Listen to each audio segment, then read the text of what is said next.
we just finished our global BA stand-up, which was amazing. Our guest, Patrick Gill, spent a lot of time explaining to us about AI tools. And as an AI product manager, he should know, right? Because he's actually out there in the field working on these things. So I'm very, very happy. If you didn't catch it, we just ended it. So there's a live stream that you probably could go watch right now.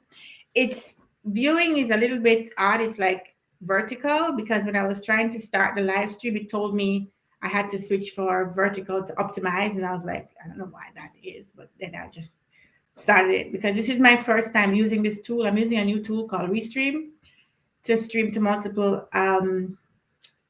multiple channels, and I've never done that myself before. So hopefully it worked out well. I haven't watched it yet. We'll find out. But yeah, the information was very, very good. I also have it recorded. So if anything, I'll put it up as a video. And we were able to really cover a lot of content. It's a lot of stuff. I learned a lot myself. And it's always interesting to be so deep in the field and still learn so much from other people who are also deep in the field.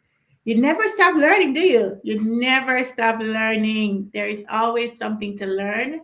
And there's always people who can just add value and pour into your cup and you pour into theirs. And that's how we should be doing it. So as a BA community, I think we really benefit when we all come together and we are able to sharpen each other on different topics. But when it comes to AI, and I'm happy that he left that cheat sheet for us. I'm going to post it. I'm going to ask him to send it to me. I'll post it on my socials, and I'll also probably put a page up on my karaleise.com website. So by the way, if you haven't checked it out, go to karaleise.com. That's where I have a lot of my free things that you can download for free.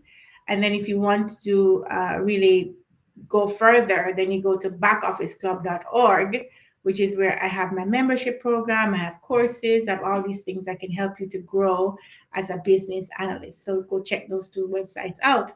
So I'm going to put it up there. So having a cheat sheet that can help you to see which tool is best for what is so good, because the truth is a lot of times we just have too much stuff going on. And let's just be honest, nobody wants to be doing work that much. Okay. We all go to work because we get paid. That's why we're here. If they stop paying us, we are out. So yes, you love what you're doing, but you're doing it because you're paid to do it. So if you have to go research and try to find all of these different tools, unless you really have a need, you're not going to find them. You're just going to do what you've always been doing. So by him having this cheat sheet to say, okay, if you need to take meeting notes here, if you need to do diagrams here, if you need to do BRD here, that's going to help you to just shortcut the process. So you don't have to do the trial and error. And ChatGPT, as good as it is, it doesn't do everything perfectly well. You know, like when you put in a chat, when you put in a prompt to give you things to do with business analysis in ChatGPT, you're going to get results that have a lot of data analysis mixed in. So although we do work with data, this is an ongoing debate, right? Sometimes the business analyst role is blended up with the data analyst role. So ChatGPT gives you a lot of data results that not necessarily what you're looking for. You're looking for a functional BA role, right? So when you ask it questions, it can give you that. You still have to use your analysis skills to figure out what it's saying. So ChatGPT is not the only tool, is what I'm trying to say. There's lots of other tools. I personally don't find DeepSeek to be that great. Maybe it's good for something else, or Claude or Copilot or these things. But it's really interesting when you can have all of this collated together, and then you can just go try them out yourself and see which one works and which one doesn't work. But I'll tell you, the AI phenomenon is here to stay. And the thing about it is, a lot of the CEOs, they don't know what they're talking about. A lot of the CEOs say, we are going AI. It's just like a thing they have to say. It's like they just have this buzzword that they all have to say, and they're now doing it, and they don't know what that means. They're just saying words. Because I think, especially if you're in the startup space, for you to really get the funding, you have to show that you're modern, that you're on the cutting edge. And so you're just going to say, you're going to throw the word AI out, and nobody knows what you're talking about. Some of these AI is very manual. Some of these so-called AI is very, very manual. But the point is, you have to at least appear to be, following along with the trends. And so the companies are doing that for their customers to think that they're modern, for their investors to think they're modern, their shareholders to think that they're modern. And so they're going to need BAs who also understand this.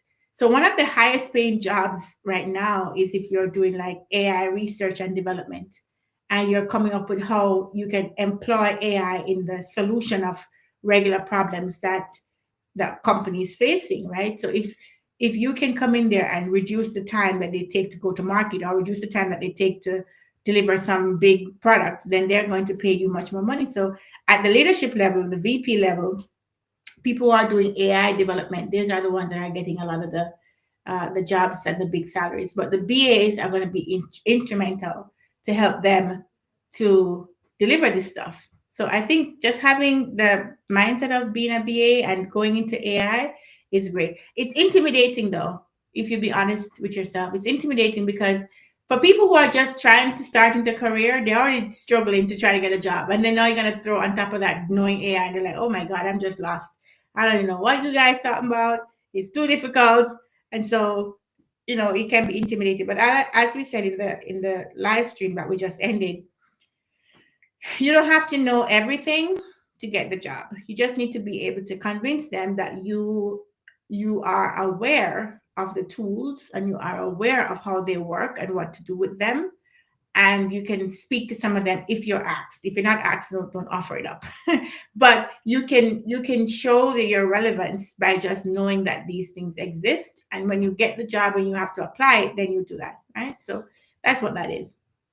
But I think it's very interesting where we're going as a career. And a lot of people ask the same question the guy asked today, which was, what's the difference between a business analyst, a product manager, and a product owner? And the truth is, even though in that podcast, if you listen to the podcast, I put in the link in the chat. The truth is, there isn't always a big difference, because some companies, they're trying to just milk you. Some companies just want you to do multiple things and you wear many hats. So I think the real source of the problem with the confusion about those roles is if you're agile, right? So if you're agile, then if you're a product owner, it's a role in agile. The agile manifesto has it. So you become a product owner, that's a part of your role. But business analyst doesn't exist in agile. Sorry, my daughter is here trying to get the charger. So I'm just gonna, here it is, baby. Kids, they will not leave you alone. So the role exists as a product owner, but the role doesn't exist as a business analyst. So when people our companies are hiring for the role, they see Scrum Master, developer, product owner, and they hire for that. And then when the product owner comes in, then they start giving them BA role. And sometimes the product owners are overwhelmed because that's not what they're trained for, right? They're trained to prioritize and make decisions. So because the companies are trying to, they themselves don't know what a business analyst does, they try to make the product owner do what the BA is supposed to do. And then eventually, at some point, they find out, oh, there's actually a different role called a BA role. Oh, okay, we need to hire for that. And then they go and hire for that. And that's when they solve the problem. But it's not always obvious. So sometimes for budgetary constraints, for whatever reason, they're just trying to get the most out of each employee. They'll have the same person doing the role of the product owner, the BA, sometimes the Scrum Master. So this person is kind of just shifting roles, depending on how much load there is, or how much they can actually get done as one person and the different projects that they have to work on. So it's not easy to see the delineation between product owner, business analyst, and project manager. But I will say, and I said in the podcast, that the BA focuses on the requirements. What are the requirements that this project needs to have? That's what the BA does. That's their main deliverable. So if you do everything else and you don't have the requirements, you're not doing a job. Okay, you're not doing a good job. The product owner's role is to understand the product and to understand the priority. What is the big initiative we're trying to accomplish, and how are these smaller tasks that we need to do flow into that, right? So it's a prioritization that their job mainly focuses around. And then the product manager or the project manager. So the two things are different. The product manager, they're focused on the roadmap. Where is this product going? Where are we taking it? What are we doing to beat out the competition? All of these things. So they're focused on the roadmap. So BA focus on requirements, PO focus on prioritization, PM focuses on roadmap. And if you're a project manager, you're focusing on getting this project done within the time, within the budget and time that you've set out, right? So that's the differences between them. And you can skip between them. Like I have an article up on karaleise.com that talks about should you pivot from being a BA to being a PM? You can. It depends on what you like. Me personally, I've had many opportunities to be product manager, product owner, and I've been product manager before. I kind of like the BA space because it becomes a different job when you become a project or product manager. The job is slightly different. You spend more time managing capacity, managing people, managing budgets, managing meetings, managing expectations of senior executives. And you're just doing a lot of really big administrative task management things. And you're not as close to the actual work that's being done on the ground. Now, I don't need to be close to it all the time, but I like the influence that it brings as a BA. Like you're really understanding the goal that you're trying to accomplish as a BA. Then you are helping the development team to understand it, helping the business to understand what they're going to get, and you do a lot of that kind of translating. You're the bridge, and I like that space. It's really a good space. And sometimes the salary is not much more different. Hello, when you get to the project manager, you just have more stress. More people to deal with, more shoulders to rub against, and just more of all of the other things that I don't particularly enjoy doing. So it's not about the salary because I don't feel like there's a big gap in the salary. And for what I'm doing and the amount of passion I have for that other things, it for me it doesn't make sense. Now, granted, if it's like a really big change, fine, maybe it will make sense. Like, show me the money, and I'll go wherever you want me to go. But for now, for a small change, it's not worth it for me. So, business analyst, product owner, scrum master, product manager, they're all kind of swimming in the same league, kind of. And it depends on how complex their project is, and it depends on how many things you have to juggle that you can switch between them. For me right now, in a lot of the roles that I work on, I am doing either or. At some roles, I'm more of a PO. In some roles, I'm more of a BA. In some roles, I'm more doing a little bit of Scrum. So you can really switch between them all. And that's the beauty of working in Agile, right? You can really become diverse and pivot as the job requires and as you feel comfortable doing too, right? So sometimes you do things and you end up becoming stuck in there. So be careful how you take on other roles because now it becomes your job. I'll give you a quick example. So we're working in Jira. We have this really huge project that we're doing, and there's a lot of dependencies and a lot of moving parts and a lot of other teams. They have like 6 squads, and each squad have like 15 people. It's a lot of people. So we're working on this big project, and it got difficult to see where what is. So we have this Jira board. We're using Jira as our tool. We have this Jira board that has all of these stories and all these epics and all these tasks and everything's there. And we just wanted to see, okay, we need to meet this date for our go live date. What is left? And it's spread out across epics, across stories, across tasks. There's a bunch of bugs, there's defects, there's all kinds of stuff. So even though we can pull together some Jira queries and we can pull together some dashboards, it doesn't tell a full picture. And this is where, as a BA, you really can't give away your old tools. So my mother's Jamaican, I'm Jamaican too. So, but I've been here for a minute. My mom always says, like, don't give away the old for the new. So Jira, relatively new, right? But Excel, been around for a very long time. So even though Jira is cool and it's new and it's great and you can see things and it's very good for Agile, you still got buried in all of the different little tasks and little stories everywhere. So I was like, okay, we can't see it all at once. And of course, not everybody has access to our Jira board. So they're also even more in the dark. So I exported everything out of Jira and I put it in Excel and I created this pivot table and I added these charts and graphs and I made it so easy and visual. And it was like, okay, this is the amount of stories we have left over here and did the whole thing. And I presented it and it was wonderful. It was great. It was clear. It was easy to share. right? People would just take my file and share it and jump in there and collaborate in there, and everything was wonderful. And then guess what? Now it becomes my task. It was so good that they want it all the time. So now me trying to help out a one-off situation, now I have this expectation that every time we're gonna go to live, they want to see this kind of report because it was so good. I'm like, oh my God, what did I get myself into? And now the only thing too is, Jira, when you're working in Jira, as things change, you update the tickets, you add comments, you change the statuses, and everything is changing. Obviously, in the Excel sheet, it's not going to change that fast because changes are happening in the real source of truth, which is Jira.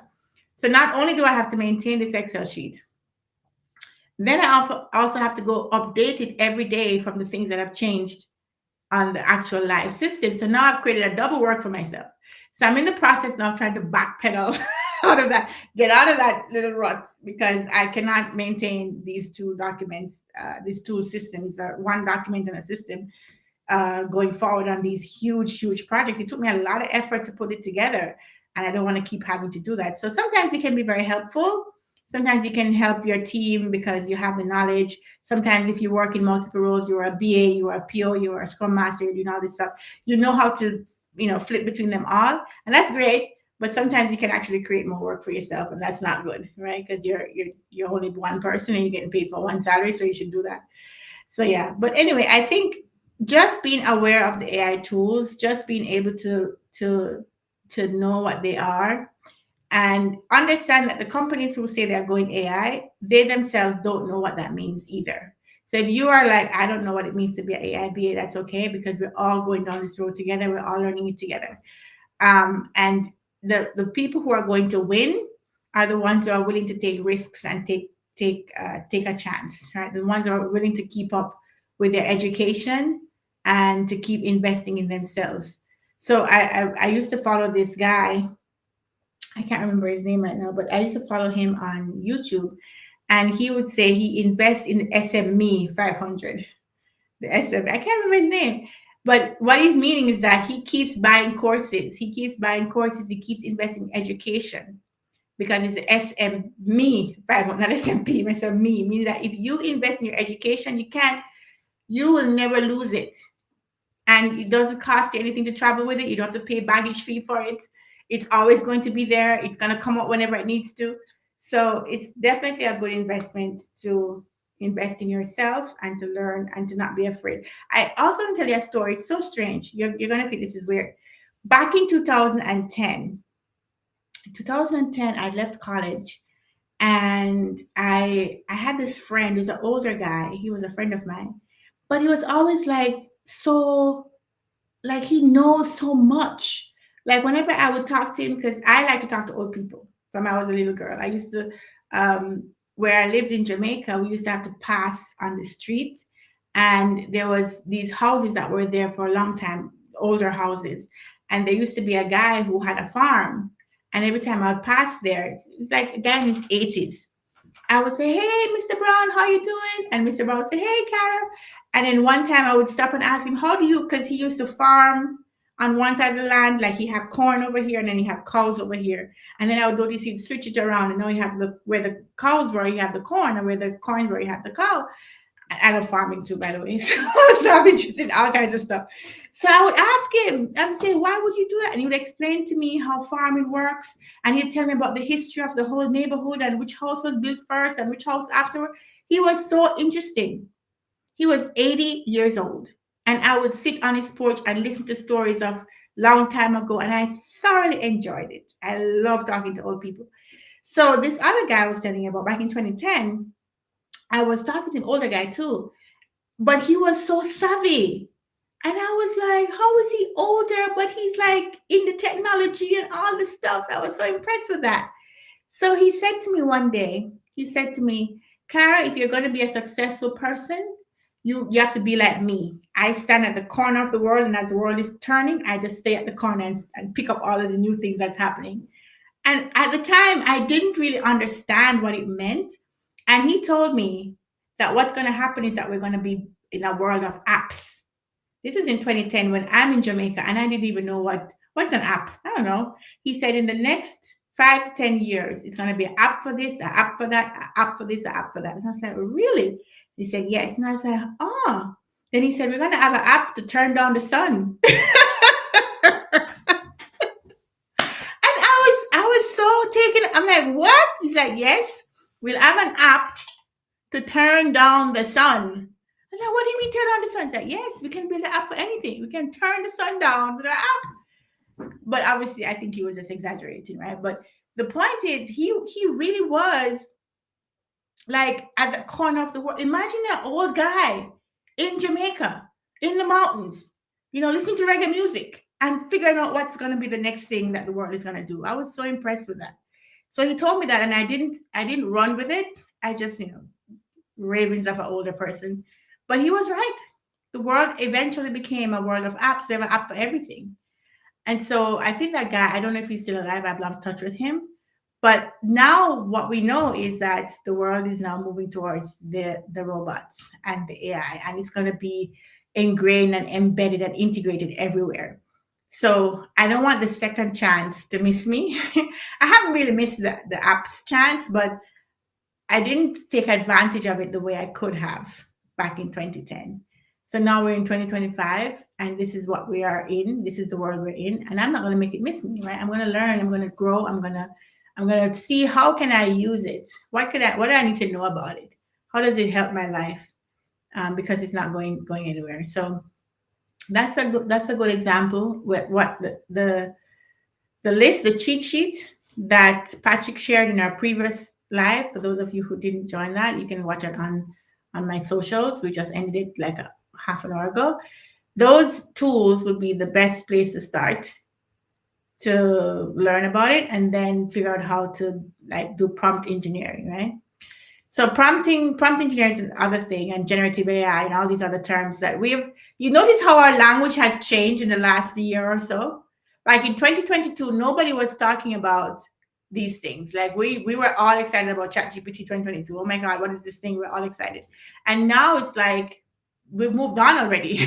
Like we want to find out what's the next thing. So we've become kind of like scatterbrained a little bit, right? In our careers, like we're just jumping from thing to thing and trying to learn all this stuff and getting overwhelmed.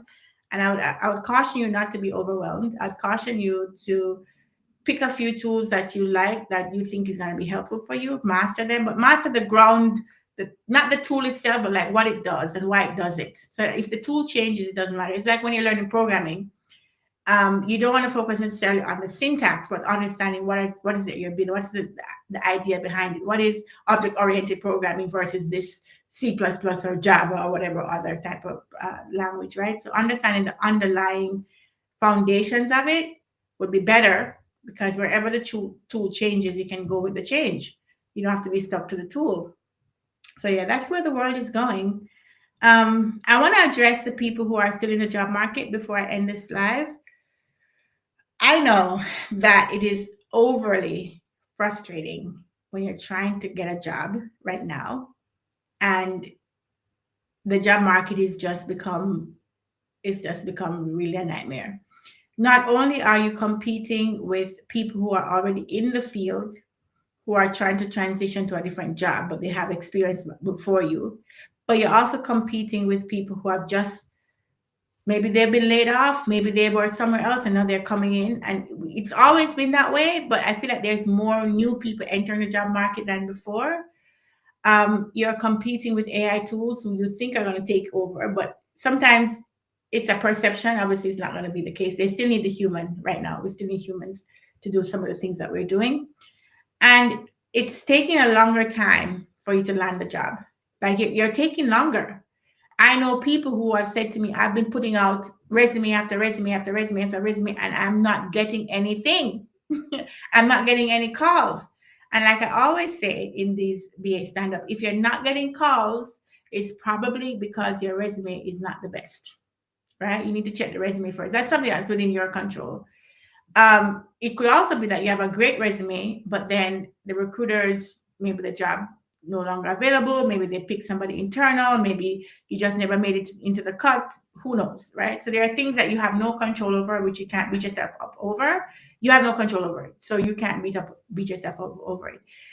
in the meantime, while you are looking for a job, you can do something related to BA. So I know a lot of people who they do other jobs, like they do Uber, they do DoorDash, they do whatever other thing just to make some money, and that's fine. You have to do what you got to do.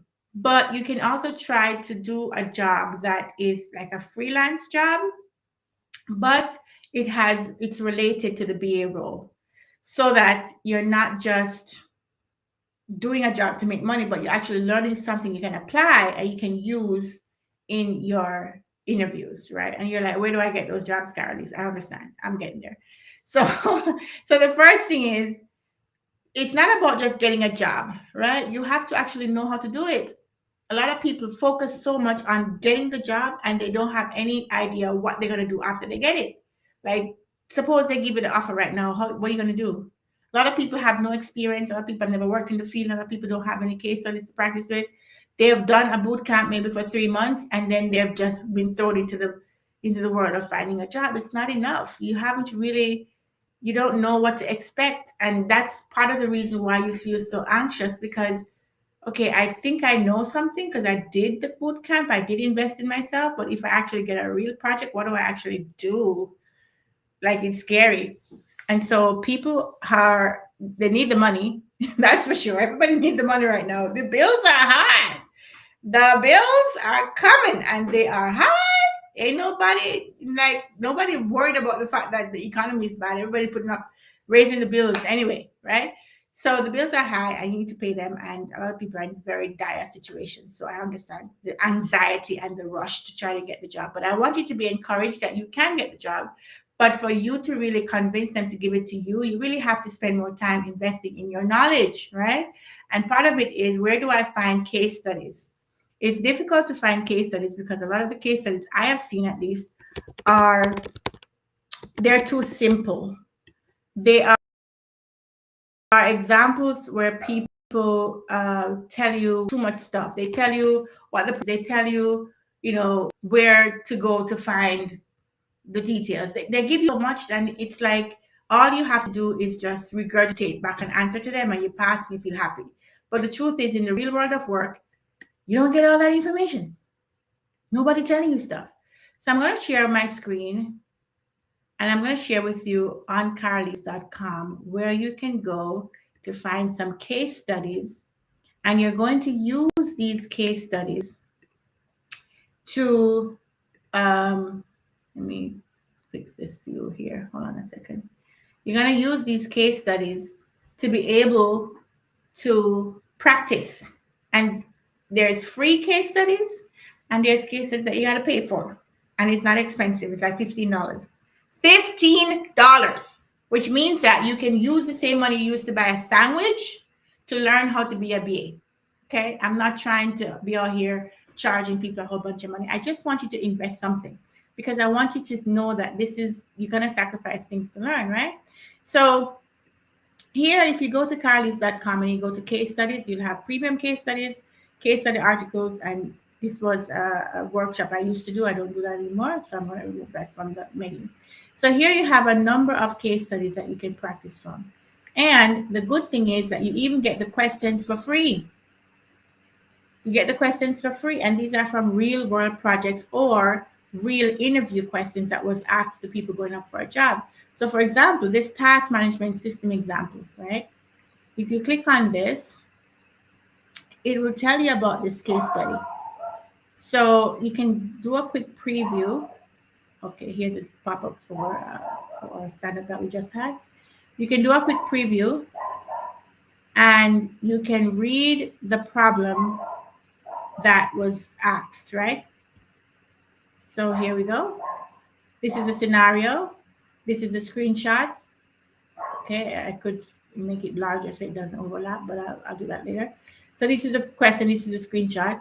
And you can go in here and say, okay, if I was given this question in an interview, what would I do? Right? So these are the UI designs that you're given, and you're asked a question about this. So you are the BA, right? Create the user stories with acceptance criteria that will be used by the engineers to build this task feature. You may structure and format the stories in any way you believe will be most effective for the team to use. Yeah. So now you have a problem to go solve. You go out there, you practice. What would I do if I had this job? How would I do this? And you go out there and you see how to think about these kind of problems, which a lot of the boot camps don't give you because they don't really give you enough information, or they give you too much information for the kinds of problems that you're going to face in the real world. Here's another one with the mobile app. So this one, it gives you a problem, right? And with the problem, I'm going to have to turn this pop-up off in a minute. With the problem, you get a scenario, okay? And then you're asked to actually write a BRD for the scenario. You're asked to create a high-level business requirements document with markups of the mobile app, right? So you can go to these case study sites that I have, and you can practice for free. And if you don't, you come up with the answer or you want to compare with what it should be, then you can go and pay. I'm not charging for the question. So you can practice so that you can know what are the problems that I'm actually going to have in the real world of work. So I think that's a great way for you to practice and be ready for the interview, because what's happening to a lot of people is that they show up for the interview ill-prepared. They don't have stories. They don't have examples. They don't know how to work on projects. They don't. If they throw a random question at you, you get stuck and you dig yourself into a hole. So I want to avoid that. I want to help you to avoid that by practicing. You don't have the experience, but you can leverage the case studies to supplement the experience. All of us had this problem. Every single person who's starting out had the problem of, you won't give me a job to get experience, but you want me to have experience before you give me the job. Right? Duh. How do I get the experience if you don't give me the job? So a lot of people have that problem. The way we solved it back in the early 2000s and the late 90s was that we tried to get internships.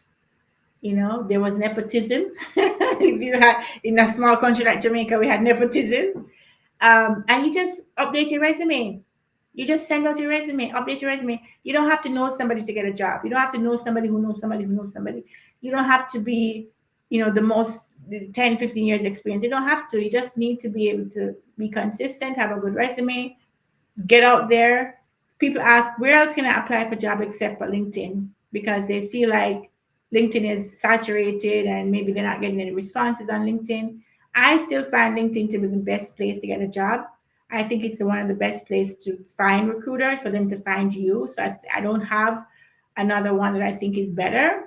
But I will say you can search X to see what jobs are being posted out there, because sometimes they post jobs for free. You can search X for BA roles. You can go directly to the companies that you think you want to apply to. Obviously, you can search Indeed and Glassdoor to see what openings they have. But you obviously have to do a lot of the groundwork yourself, and you probably already are doing that. But keep doing that, and then make sure that when they do reach out to you, that you give them a very good impression. The resume has one job, only one job. It's to get you the call to the recruiter. That's the only thing it needs to do. So you do not have to put everything you've ever done on your resume. You just need to put what's needed for them to call you, right? And I have a consult for that. If you want some help as to how to know what to put on the resume, how to know what to talk about in the interview, how to answer questions for things you've never done without making up a story, without creating a story that you just invented on the fly, that you get lost in, that they ask you follow-up questions and you have no idea how to answer the follow-up question, and you lose the interview because they figured out that you don't know what you're talking about. If you want to avoid that, you can do a consult with me. I work with BAs all the time, and that's one way. If you don't want to do the consult, you have free YouTube videos. You go to my YouTube channel, Karaleise Business Analyst Training. There's a ton of videos on how to answer interview questions. I give it away for free. There's no problem. If you want documentation, you go to karaleise.com, go to my templates section, and you download all the free documents I have. Free cheat sheet on requirements documentation, free presentation deck, free whatever. And you don't even have to put your email. I don't want your email. Just go get it. Get it and use it. Just do something. Okay? That's what I want. So because I really want to help those who are interested to have the tools to be able to grow in a career that I find to be very valuable and I find to be very fulfilling. Hopefully you'll find it as well. and also that can change the arc of your career and give you the kind of salary to have the lifestyle that you want to have. There's no point in gatekeeping. There's no point in just keeping the information to myself. It's a document. Why can't I share it? Here, take it.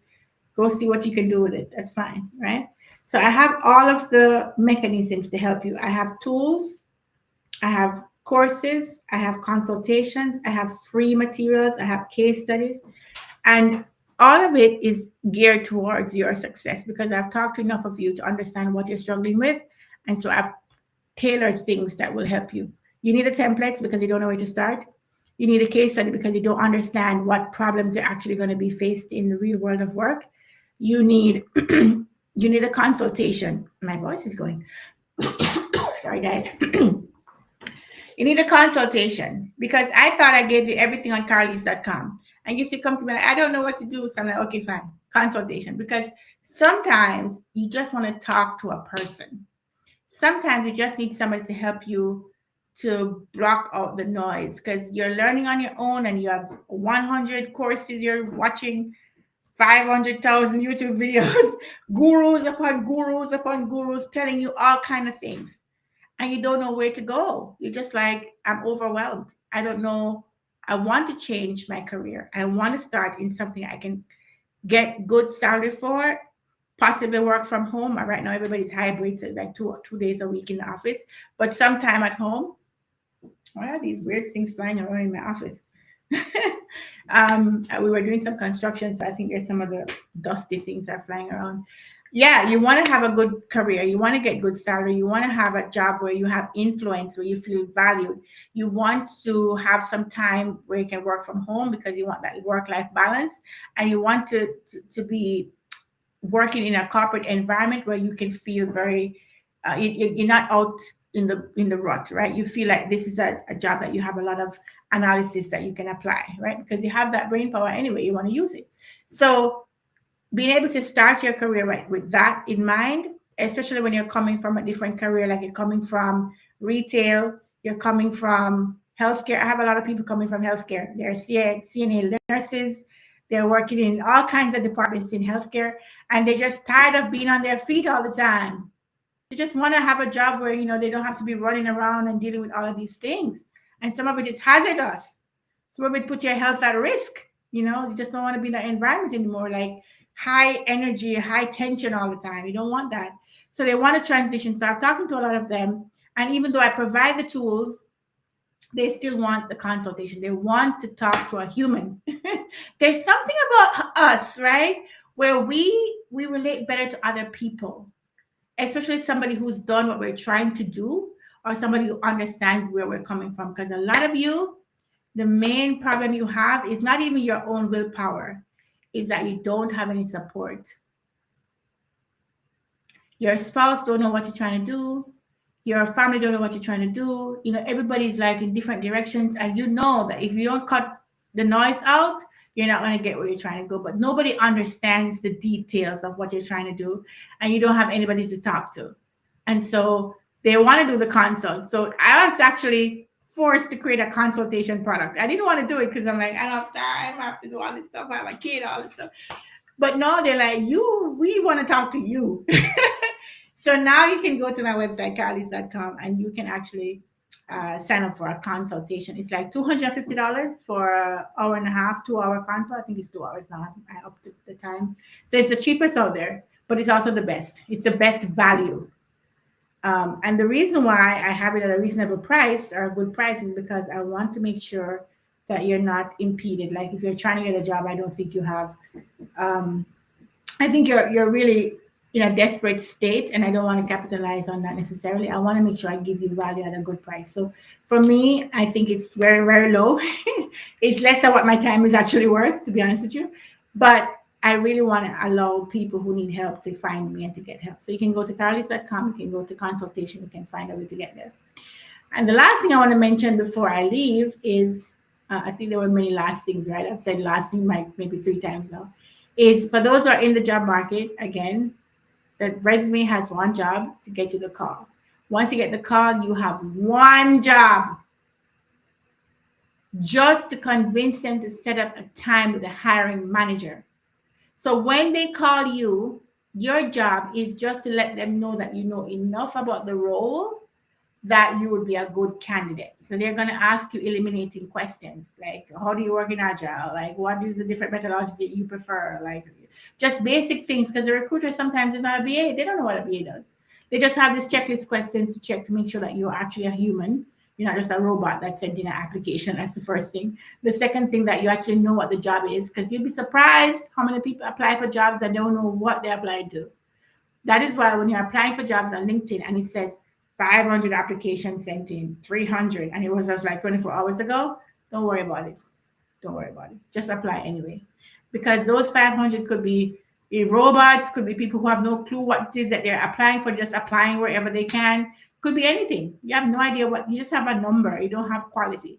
So don't be deterred because you see so many people have applied. Don't think that, okay, I wasn't in the top, the first 10, so let me just not even try. No, just apply anyway. Ignore that stats because that's just a stats from LinkedIn. If anybody on this live knows more about how LinkedIn calculates this stuff, let me know. But from my experience, it's just a number and it just records the clicks. It doesn't really mean that they are the highest quality applicants. So you could have been the one that they would have chosen. So don't be discouraged because there's so many other people that applied ahead of you. Don't worry about that. So your job when they call you for the recruiter call is just to convince them that you should be moved to the next level. It's not to give a long epistle, long story about everything, even if it calls for it, right? Fine. But you don't have to you don't have to be, you just need to answer the question as crisp and as accurately as possible so they can check you off and hopefully move you on to the next level. So that's what you want to do. You want to convince them that you're best for the next level. When they move you on to the hiring manager, that's where the rubber meets the road right now. Okay? You don't have to talk about everything in the world. You don't have to know everything in the world. You need to understand the job description. What are they looking for? And how can you present that to them in the best way? Some people in these interviews, they are kicking themselves in the foot with some simple things. Like I'll give an example. And this was an example in real life and an example in virtual. So in real life, when we used to go physically into the office for the interview, I saw some things. I could not believe these people are coming for interview. I was aghast. Like I had one person come in for a BA role, and she came in. She was wearing slacks. She's wearing a t-shirt, slacks, and sneakers. We are on a high-rise corporate building, and I don't think she brushed her hair because the thing was sticking out. The hair was like sticking out like that. And you're not supposed to judge people on their appearance, right?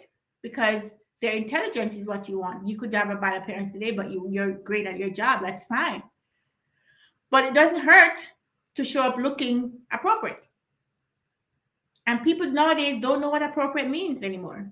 In the US, people just want to wear slacks everywhere and sneakers everywhere and jeans everywhere. Like we've become so casual that we forget that you still have to make a good impression. Hello.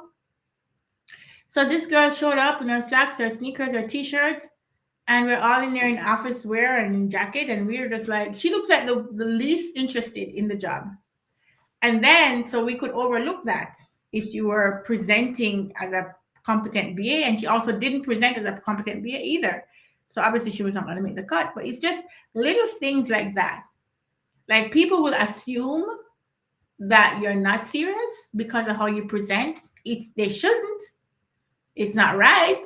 But people are humans and you don't want to just give them anything to use against you before they even hear you open your mouth. In the virtual world, I've seen is that people join the meeting and they're like this.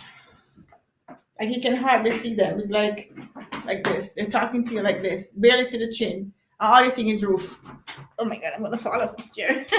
All they see is from their head to there's a big gap. It's like I'm far away like this, and there's so much head space. Like sit center camera. Sit center camera and try to be present.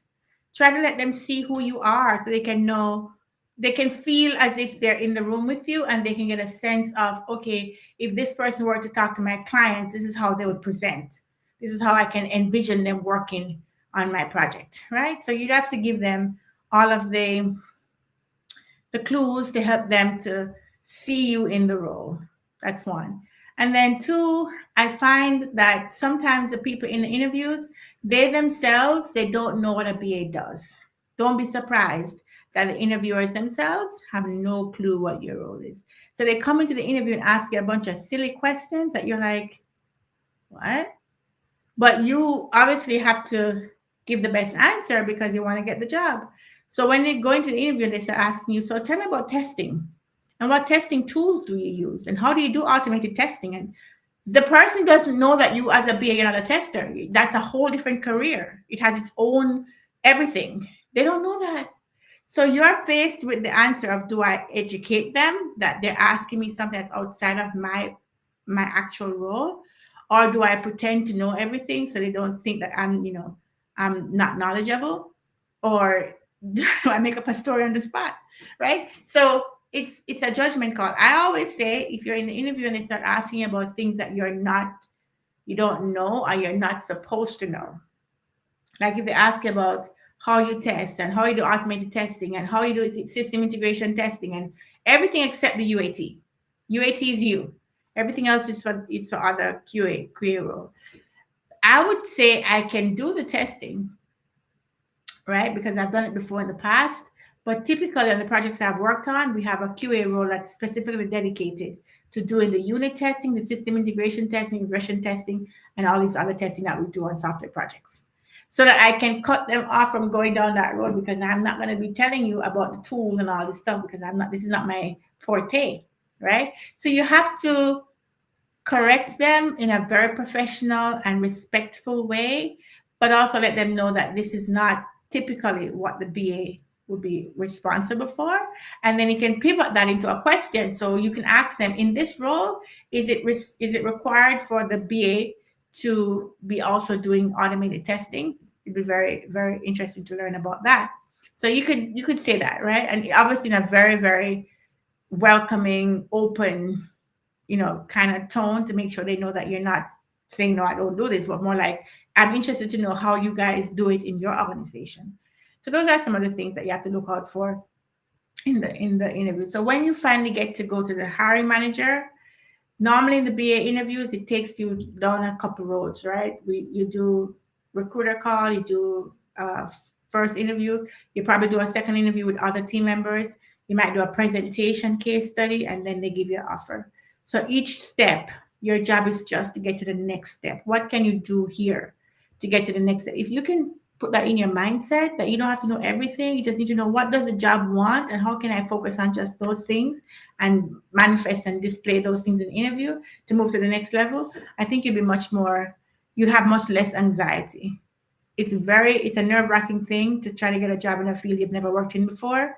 And for those of you who are leaving college this year, coming into the work world for the first time, having not worked at all before, I can imagine how much that is rough. But I want to encourage you that we all had to go down this road. All of us who are sitting here now, who have 15 years of experience and all these years and all this stuff, there was a time when we had none. There was a time when we didn't know where to start either. There was a time when we didn't know what we were doing. It's just the growing pains, and you're going to go through it, and you're going to come out on the other end. You're going to become successful, and some of you are going to this is going to become the career of choice for you. So just want to encourage you with that. For those of you who are already working in the field, going back to the AI that we started the topic on, you cannot become complacent because you're in the role and you know what to do and you've been doing it for how many years. You still have to keep sharpening your skills, because the good thing about the BA role is that it's never dormant. They never say, okay, I know how to do this now. Every project will be different. Every time you get you have new things to work on, even within the same project. You have new features, new things to build, new processes to improve, new things. There's always something new. So you have to keep investing in the SME 500. Investing in yourself, keep learning, doing the courses, right? As a matter of fact, talk about courses. I have right now a offer of subscription and also courses on my website, backofficeclub.org. And by the way, thank you to all the people who signed up last month in March. We had a March Madness sale, and it was absolutely wonderful. A lot of people participated. It was just great, and people were able to get courses at ridiculous price, really, really low, like 80% off and so on. So a lot of people were able to capitalize on that. And now you have the courses. And I want to encourage you to actually go do the courses. You know how many people who get courses and don't do them, myself included? I have a couple of courses that I really have to go do because I paid for them. But I know the struggles, right? It's very difficult to focus on a course. You have other things going on. You have your family. You have this. You have vacations. You have all this stuff. So it gets a little bit bogged down. But I want to tell you, my courses are very lively, and I try to keep you awake. And there's visuals, and so you're not listening to a monotone the whole time. So I try to make it encouraging. The topic is not the most exciting topic. Okay, we're talking about business analysis. This is not TikTok dancing. Okay, don't expect to be fully entertained while you're doing a business analysis course. But I don't want you to sleep either, right? I don't like monotone. I don't like to be boring. As you can tell from this, I'm a little bit more animated. So I want to bring that same energy in my courses, and I do. So if you've purchased a course in the March Madness, I want to encourage you. And a lot of people have been watching. I actually have a dashboard in the back that I can see who's watching what. And I'm excited. There was one guy who purchased the course, and within the next, maybe like within the week, he was able to finish the whole thing.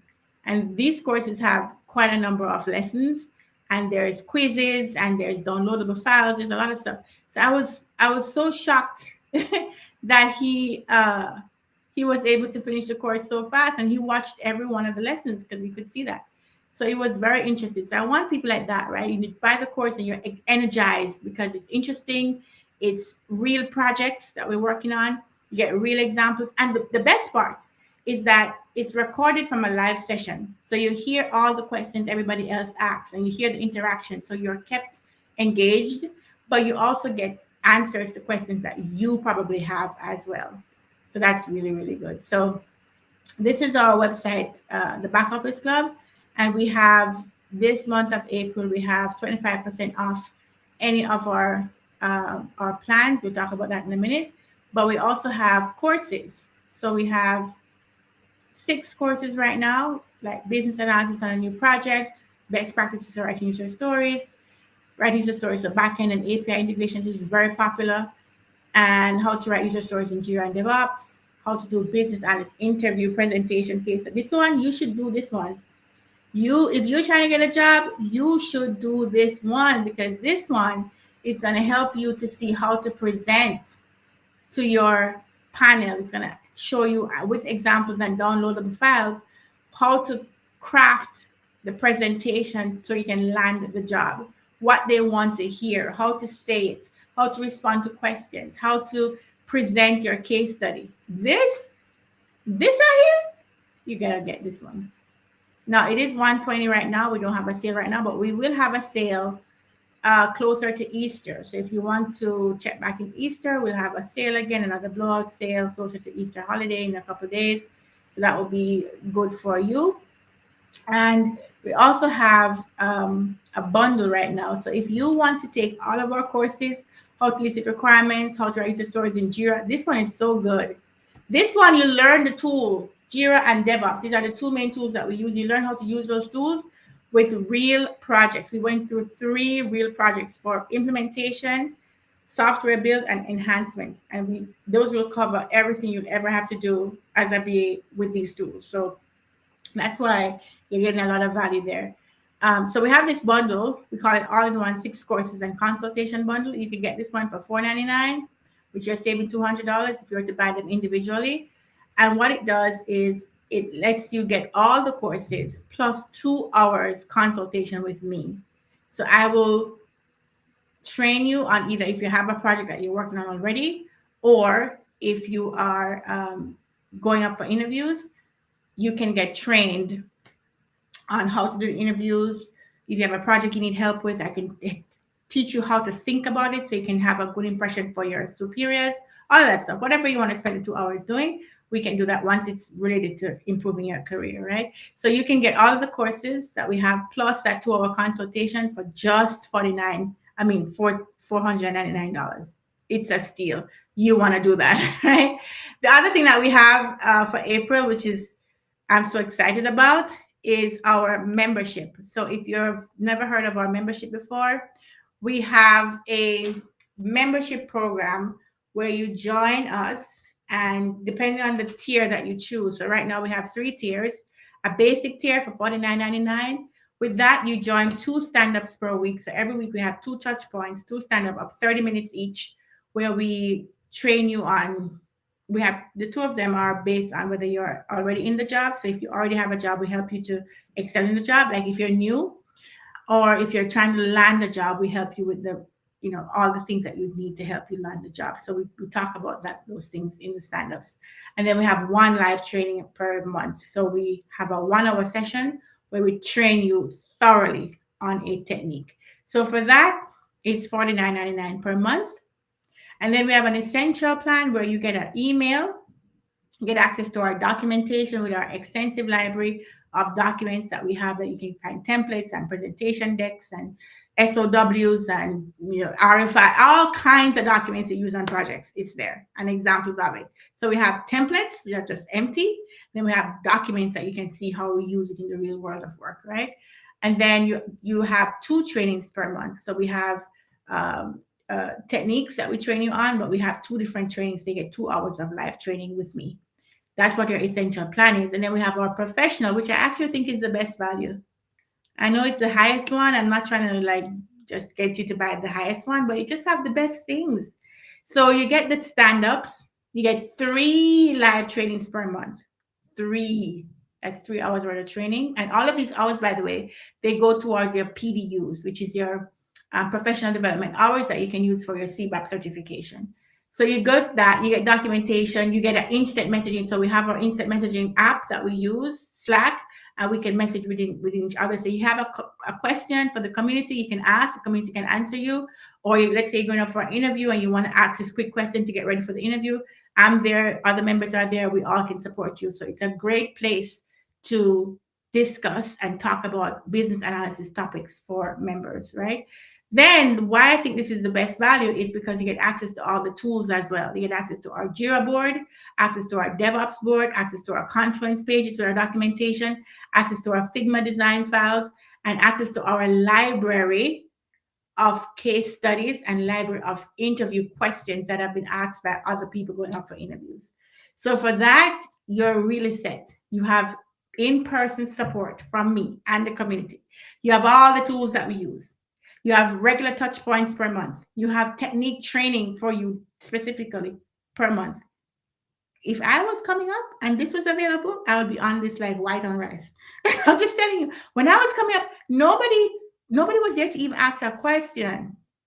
Nobody I knew anything about business analysis. Nobody I knew how to start the career, how to go in the career. Nobody even understood how, as an immigrant, to get started in this country. So I had literally no support. Nobody knew what I was trying to do. So I struggled a lot. And so I have empathy for those of you who are in the same boat because I was there. So this month of April, we have this special, you get 25% off. So if you go to subscribe, you can put in a code here. I don't know if it's going to work right now. Let's see. You put in the code right here and it will reduce it to $37. So you can actually pay less. It'll be $37 with 25% off. So you can come in. If you don't know if you want to stick to it yet, you can come in on a basic plan, see how it goes, and then you can upgrade to essential. But I really think if you really want to jumpstart your career, this is the plan that would make the most sense to me. So yeah, so that's what we have for the month of April. Lots of good things going on at the Back Office Club. We have a lot of fun every week when we meet. So I encourage you to think about joining over there. But in general, I want you to grow as a BA. I want to help you to grow as a BA. I want to help you with the tools and the systems and the products and all the stuff that I do. But I also want to help you just literally focus on a career. if you don't want to do BA, fine, but focus on a career and then work that career, right? Getting the job is the first step.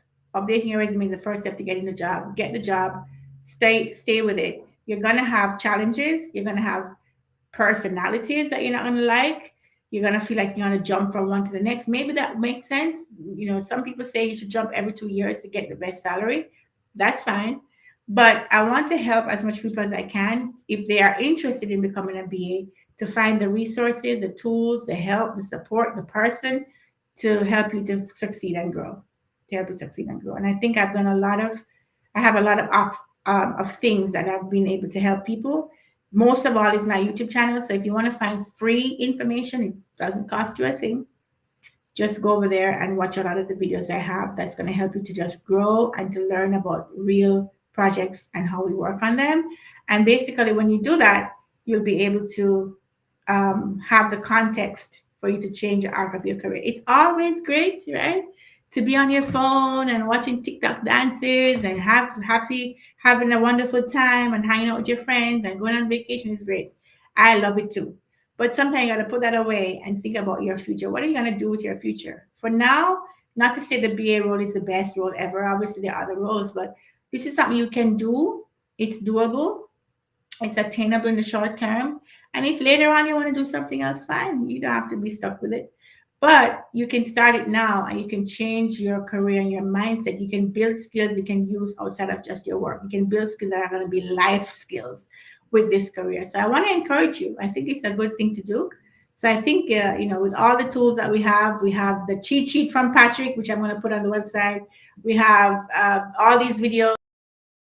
We have all this advice. We have all the websites that we can go and check, backoffice.org, karaleise.com, all of these different things, YouTube videos, articles, podcasts, all of these things are there to help you to be surrounded by the information, and then it just becomes second nature. So when you go in an interview, you should be able to speak with much more conviction that you know what you're talking about because you've heard it from different sources, right? So I hope that this little chat, I know we've been at this for an hour. I hope this little chat was okay. I hope that you enjoyed this. I hope you learned something. And I don't go live very often, so this is new to me too. I'm getting the feel of what it's like to go live. It's kind of weird to me, but here we are. And I hope to do more of these where it can be more interactive. We can ask questions. We can see what's going on in the chat. And hopefully I can help you guys in any way that I can. All right. So thank you guys. I will talk to y'all next